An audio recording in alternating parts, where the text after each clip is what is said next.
Is Blake Watson, running back for the Denver Broncos, worth a stash in Dynasty football? We're talking about that in today's video. We're here with another deep Dynasty stash.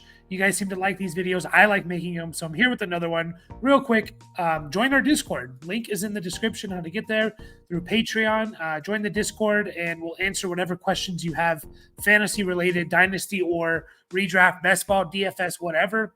And maybe if we get enough people in there before the season starts, we'll do some fantasy leagues, both Dynasty and redraft as well. And again, today we are looking at Blake Watson, another deep Dynasty stash. And I really like doing these type of videos. I did a lot of them with the draft prospects, the guys that were going to go in the first, second, third round. And now we're kind of circling back, doing these styles of videos again with some of these players who are going late in the draft, 6th, 7th round, or even undrafted, but who have opportunity, I think. And there's intriguing things about them.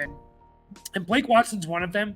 I've mentioned him a couple times on some, undrafted free agent signings that you should do for your dynasty leagues shortly after the draft. Guys that aren't going to go in the rookie draft, but you can get post your dynasty rookie draft. But I haven't made one of these about him, and so I'm interested in doing that. And Blake Watson spent a lot of time in college. Yeah, that's one thing to note here right off the top. He's 24 years old. He'll be 25 in October, so he'll be 25, mid-season of this year. Again, he was in college from 2018 to 2023, missed the COVID year, played at Old Dominion for 4 years, and then played last year at Memphis. You see his measurables. He's 5'9", 195, so a little bit on the smaller side. You see his numbers here from 2023, over 190 carries, 1,152 total yards. Over 1,600 total yards, 17 touchdowns, undrafted to the Denver Broncos. You see his combine numbers, 4.39 is blazing fast. You see his 10-yard split at 1.55. And again, this is something I think teams are valuing a little bit more is the 10-yard split. How fast are you within the first 10 yards when you're running your 40 rather than your entire 40-yard dash time? And it makes more sense, right? I mean, more players, no matter what position, running back, wide receiver, tight end, quarterback, you're running. It's much more common to run 10 yards in a straight line than it is 40 yards. So his number at 1.55 is not good. It's not great. Yeah. I mean, it's slightly above average in my opinion. So when we see this at, 1.55 is kind of where we want to see this at worst. Below 1.55 is really, really good. Above 1.55 is starting to get, okay, it's not that impressive. What is impressive about him is his broad jump at 135. And I was quickly looking back through the years. I think that was like the best that's ever been recorded, 135 broad jump.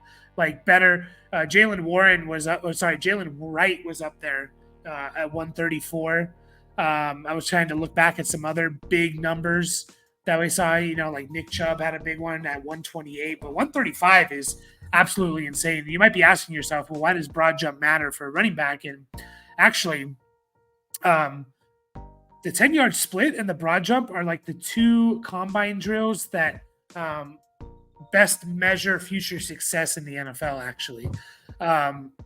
The broad jump is not something that people really take into account, but it measures explosiveness. So he is super, super explosive as seen by his 40-yard time and his broad jump. Looking at some of the production numbers here, really, really good. Again, dominator percentage. The dominator percentage for a running back is the team's total yards. What percentage of the team's total touchdowns and total yards are you responsible for? This is both rushing and receiving yards and touchdowns. Yeah. So anything over 20% is good.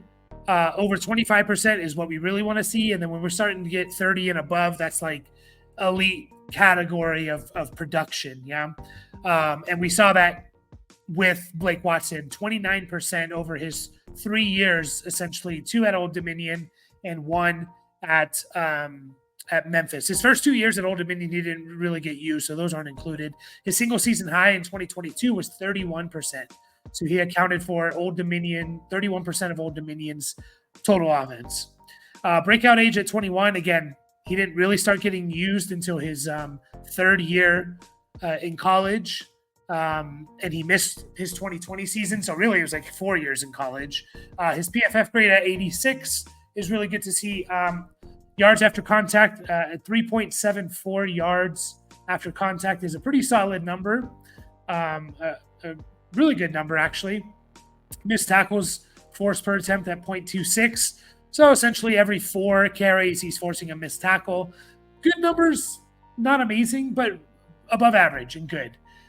He's definitely more of a zone player than a gap player, right? And that makes sense with his speed, right? Again, gap are things like counter and power, and you generally want a little bit more like a Derrick Henry build for a gap scheme. And nothing is universal, right? Like Derrick Henry can run a zone, inside or outside zone, but just generally that's like the type of build you want for a gap runner is like a Derrick Henry build, and these more patient and fast one-cut guys are a little bit better for zone. So, and then one last thing here, kind of the advanced numbers. Elusive rating at 179.6.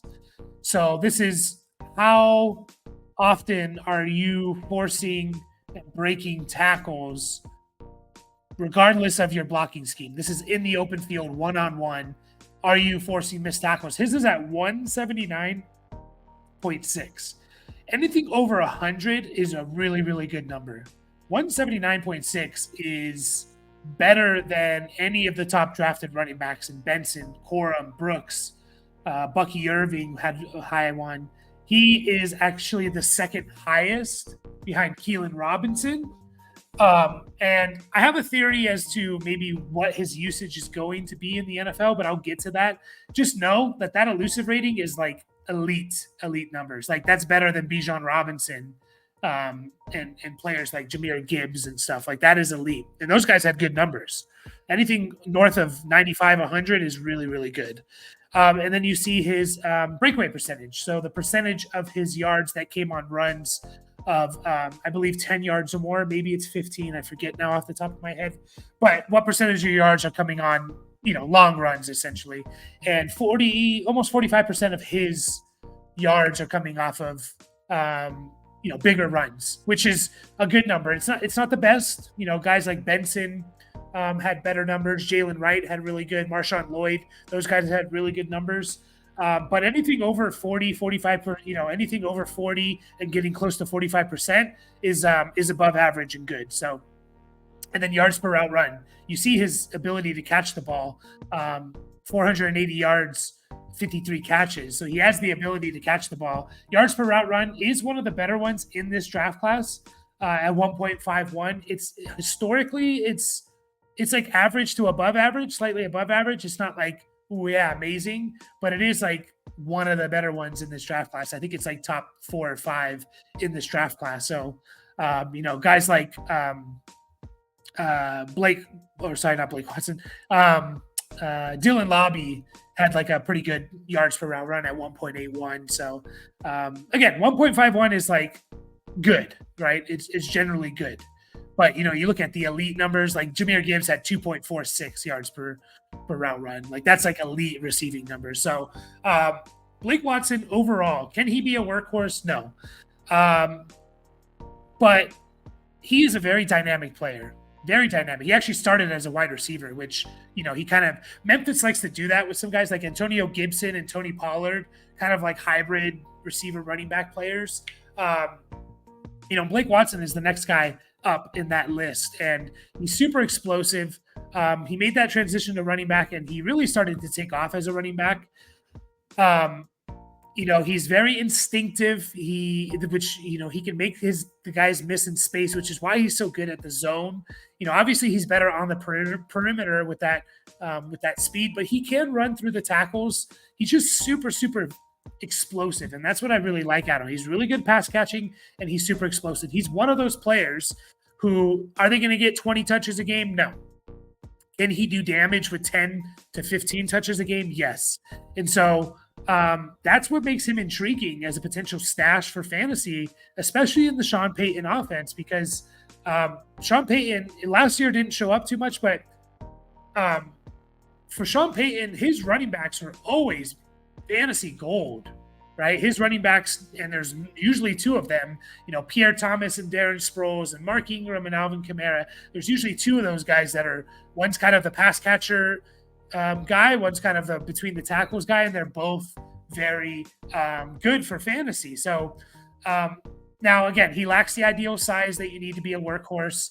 He does rely too much on his speed and bounce outside, which just doesn't work in the NFL. And then you need to be better at pass blocking, right? If he's going to be out there for third down snaps and things like that. So now, overall, I think there's a good chance, and we have to keep this in mind with the new kickoff rules this year, with a lot of these late round, especially running backs, these late round undrafted running backs that, they have a chance.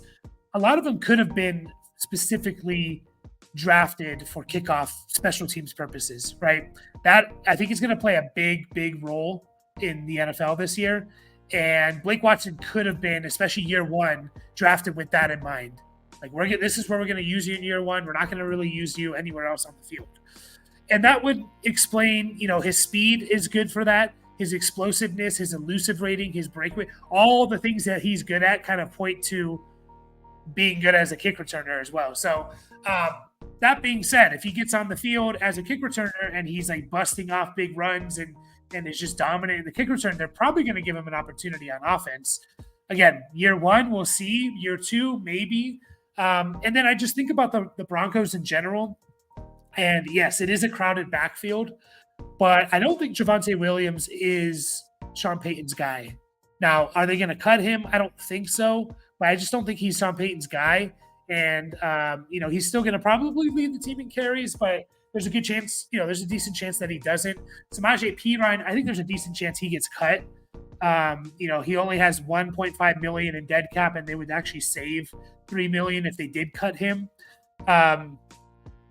Jaleel McLaughlin was there, but, he's an undrafted guy as well. Like Blake Watson could be better. And then you have Audric Estime, who kind of fits that Mark Ingram, Pierre Thomas role a little bit more. That big back that can run between the tackles. So he kind of fits that mold. So if they were to have like that thunder and lightning type of combination, it would be like Javonte and Jaleel, or Javonte and Blake Watson, or Audric Estime and Blake Watson, or any combination of those players.